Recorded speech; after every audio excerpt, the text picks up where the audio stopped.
Olá pessoal, eu sou a Tamara e chegamos no capítulo 7 do livro Os Mensageiros, A Queda de Otávio.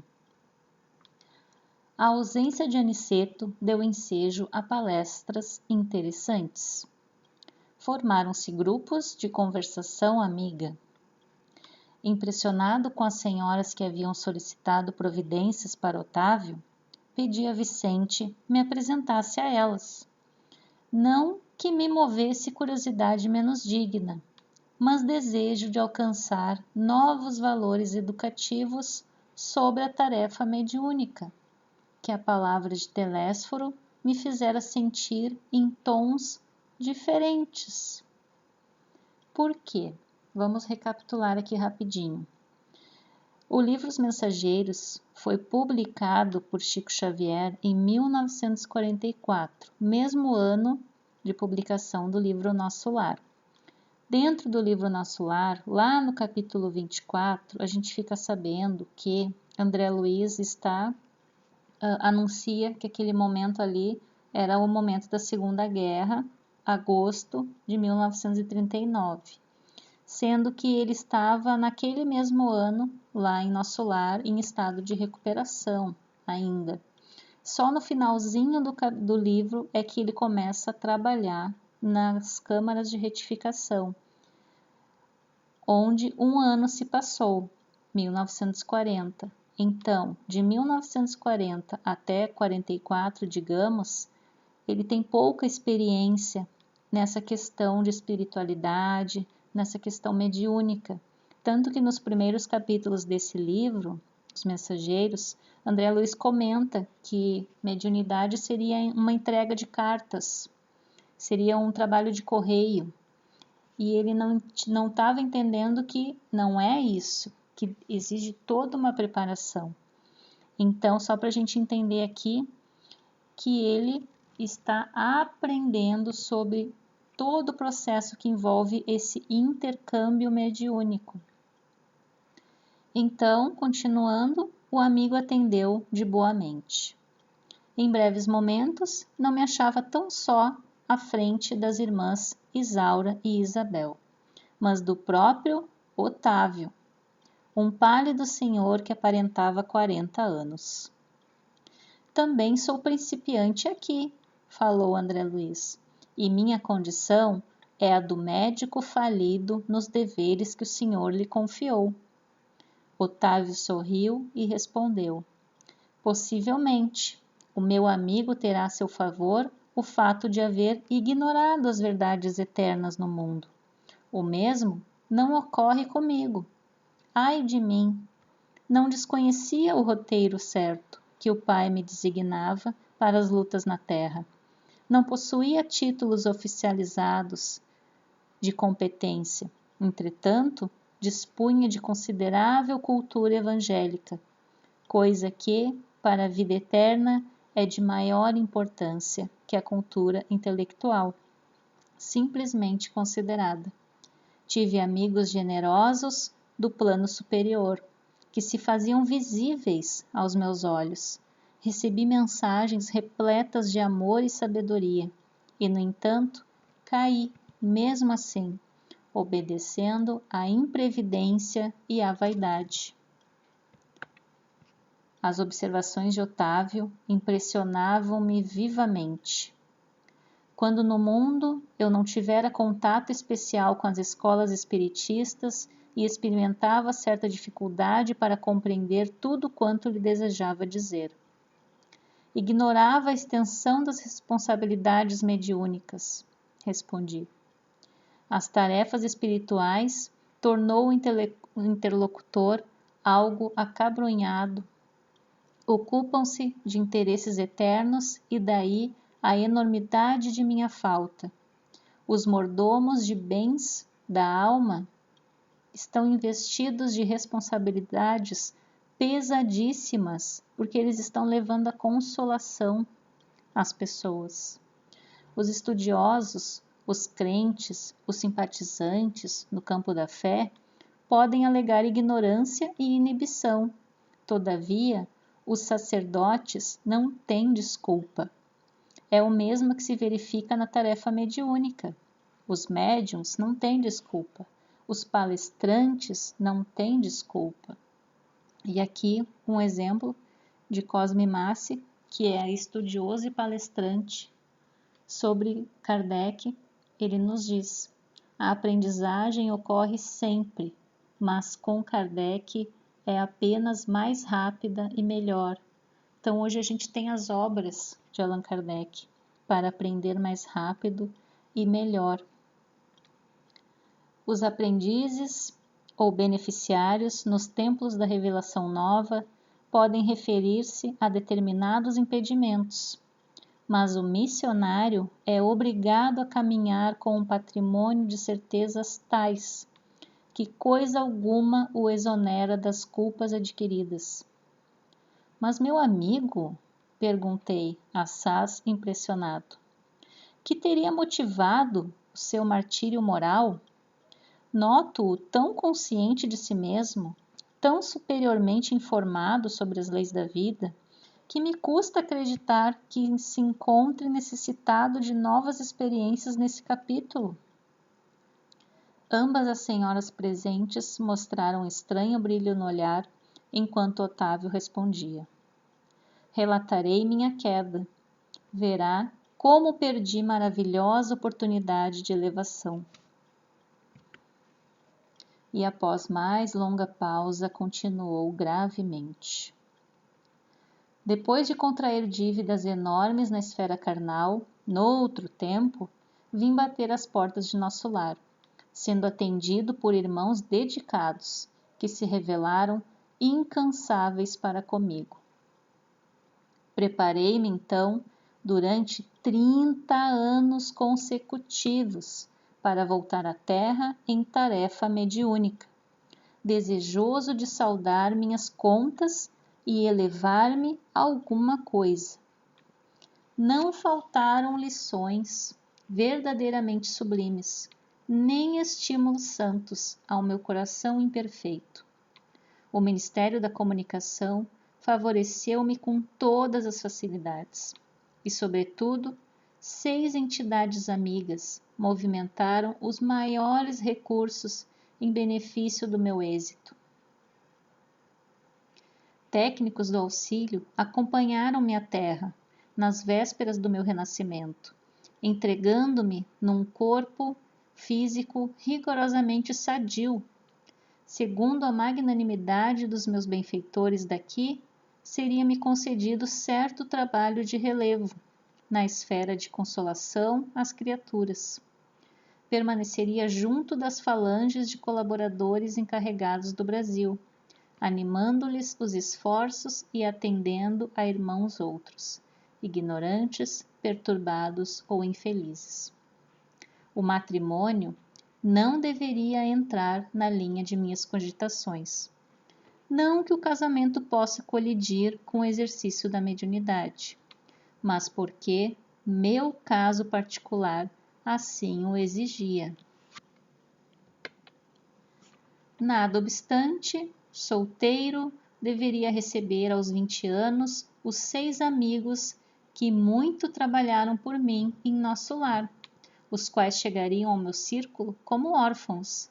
Meu débito para com essas entidades tornou-se muito grande e a providência não só constituiria agradável resgate para mim, como também garantia de triunfo pelo serviço de assistência a elas, o que me preservaria o coração de leviandades e vacilações, porquanto o ganha-pão laborioso me compeliria a não aceder às sugestões inferiores nos domínios do sexo e das ambições incontidas. Ficou também assentado que minhas atividades novas começariam com muitos sacrifícios, para que o possível carinho de ontem não amolecesse a minha fibra de realização, e para que se não me escravizasse minha tarefa a situações caprichosas no mundo, distantes dos desígnios de Jesus e, sobretudo, para que fosse mantida a impessoalidade do serviço. Mais tarde, então, com o correr dos anos de edificação, me enviariam de nosso lar socorros materiais cada vez maiores. à medida que fosse testemunhando renúncia de mim mesmo, desprendimento das posses efêmeras, desinteresse pela remuneração dos sentidos, de maneira a intensificar progressivamente a semeadura de amor confiada às minhas mãos. Então, o plano está todo arquitetado. Agora vamos ver a sua execução. Tudo combinado. Voltei não só prometendo fidelidade aos meus instrutores, como também hipotecando a certeza do meu devotamento às 6 entidades amigas a quem muito devo até agora. Otávio, nesse momento, fez uma pausa mais longa, suspirou fundamente e prosseguiu. Mas, ai de mim, que olvidei todos os compromissos. Os benfeitores de nosso lar localizaram-me ao lado de verdadeira serva de Jesus. Minha mãe era espiritista cristã desde moça. Não obstante as tendências materialistas de meu pai, que era, todavia, um homem de bem. Então ele teve um lar dentro dos estudos evangélicos. Então ele já começou a sua vida num caminho positivo, num caminho bom. Aos 13 anos, fiquei órfão de mãe, e aos 15 começaram para mim os primeiros chamados da esfera superior. Ou seja, ele começou a ter a mediunidade. Por essa ocasião, meu pai contraiu segundas núpcias, e apesar da bondade e cooperação que a madrasta me oferecia, eu me colocava num plano de falsa superioridade a respeito dela. Em vão, minha genitora endereçou do invisível apelos sagrados ao meu coração. A mãe desencarnada enviava orações, enviava apelos para ele. Eu vivia revoltado, entre queixas e lamentações descabidas. Meus parentes conduziram-me a um grupo espiritista de excelente orientação evangélica, onde minhas faculdades poderiam ser postas a serviço dos necessitados e sofredores. Entretanto, faltavam-me qualidades de trabalhador e companheiro fiel. Minha negação em matéria de confiança nos orientadores espirituais e acentuado pendor para a crítica dos atos alheios compeliam-me a desagradável estacionamento. Então, além dele ter um berço favorável, a família o encaminhou a um centro espiritista para que ele tivesse orientação e já começasse a tarefa mediúnica. Mesmo assim, ele duvidava dos benfeitores e ele criticava seus companheiros. Os beneméritos amigos do invisível estimulavam-me o serviço, mas eu duvidava deles com a minha vaidade doentia. E como prosseguissem os apelos sagrados por mim, interpretados como alucinações, procurei um médico que me aconselhou experiências sexuais. Completar então 19 anos e entreguei-me desenfreadamente ao abuso de faculdades sublimes. Desejava conciliar a força, o prazer delituoso e o dever espiritual, aliando-me cada vez mais dos ensinos evangélicos que os amigos da esfera superior nos ministravam. Tinha pouco mais de 20 anos, quando meu pai foi arrebatado pela morte. Com a triste ocorrência, ficaram na orfandade 6 crianças desfavorecidas. Porquanto minha madrasta, ao se consorciar com meu genitor, lhe trouxera a tutela 3 pequeninos. Em vão implorou-me socorro a pobre viúva. Nunca me dignei aceitar os encargos redentores que me estavam destinados. Após 2 anos de segunda viuvez, minha desventurada madrasta foi recolhida a um leprosário. Afastei-me então dos pequenos órfãos. Tomado de horror, abandonei-os definitivamente, sem refletir que lançava a mão, meus credores generosos de nosso lar, a destino incerto. Em seguida, dando largas à ociosidade, cometi uma ação menos digna e fui obrigado a casar-me pela violência.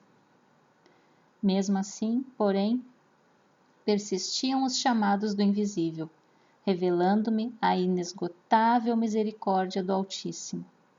Contudo, à medida que olvidava meus deveres, toda tentativa de realização espiritual figurava-se-me mais difícil, e continuou a tragédia que inventei para meu próprio tormento. A esposa que me ligara, tão somente por apetites inconfessáveis, era criatura muito inferior à minha condição espiritual, e atraiu uma entidade monstruosa, em ligação com ela, para tomar o papel de meu filho. Releguei à rua 6 carinhosas crianças, cuja convivência concorreria decisivamente para minha segurança moral. Mas a companheira e o filho, ao que me pareceu, incumbiram-se da vingança.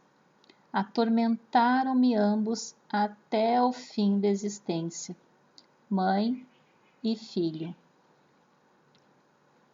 Quando, para que regressei, mal tendo completado 40 anos, roído pela sífilis, pelo álcool e pelos desgostos, sem nada haver feito para meu futuro eterno, sem construir coisa alguma no terreno do bem. Como vê, realizei todos os meus condenáveis desejos, menos os desejos de Deus. Foi por isso que falhei, agravando antigos débitos. Ele já tinha débitos. Ao se desviar do caminho, agravou os seus débitos. Nesse instante, calou-se como se alguma coisa invisível lhe constringisse a garganta. Abracei-o com simpatia fraternal, ansioso de proporcionar-lhe estímulo ao coração, mas Dona Isaura aproximou-se mais, acariciou-lhe a fronte e falou: Não chores, filho. Jesus não nos falta com a bênção do tempo. Tem calma e coragem.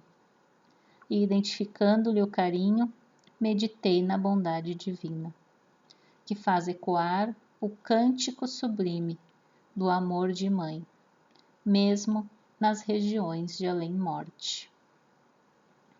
E assim termina o nosso capítulo, com essa grande lição, com esse grande exemplo para nós, de tudo isso que foi narrado nesse capítulo.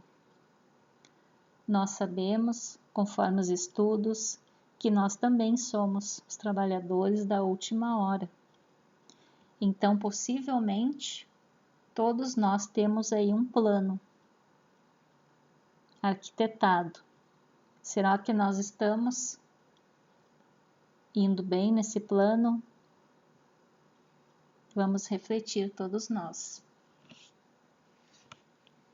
E aguardo a todos no próximo capítulo. Paz e luz.